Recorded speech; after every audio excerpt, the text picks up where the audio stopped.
So we're now on the third stage, Darren. We're talking about the small group activity. Still dribbling and agility for week one of the U8 age-appropriate training program. And the purpose of this program is to improve individual dribbling skills, but now under pressure.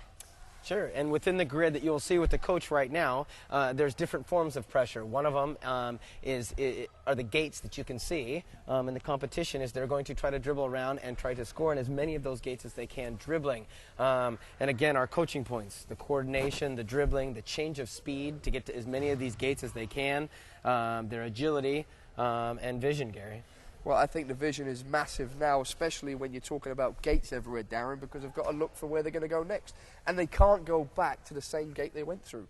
So now the pressure, like you talked about, is coming from their teammates, it's coming from themselves, it's coming from the ball, and it's coming from the game itself. And similar to a game at the highest level, when you're playing 11v11, there's bodies around. It's busy. It's athletic. So there's a lot going on.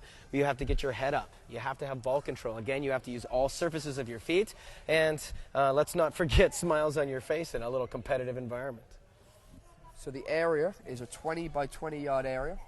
There's one ball per player, and the gates are approximately 1 to 2 yards wide, depending on the level of play. If your players are at a higher level, then maybe you make the gate smaller, Darren. I don't know. No, exactly right. And stage of development. You know, sometimes in these younger age groups, they're still in the beginning stages of development. You know, the more space is going to breed a little bit more success. But if you find that their technique is a little bit better, and as they progress across a season, you can look to tighten it up a little bit and add more goals. Absolutely. And if you look at the coach's position, Darren, she is not in the middle of the session. She's working the outside. She's not in the way of the players, but she's close enough and connected to what's going on.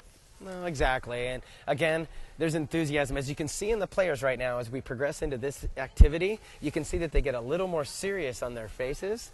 As you find this progress, you will see those smiles come out again. But right now, they are concentrating on what that individual ability is. So if you see there now that the coach has finished the first round, she's pulled the players back in. Is probably going to go over some coaching points about using different parts of their feet, Darren, different changes of direction, change of speed.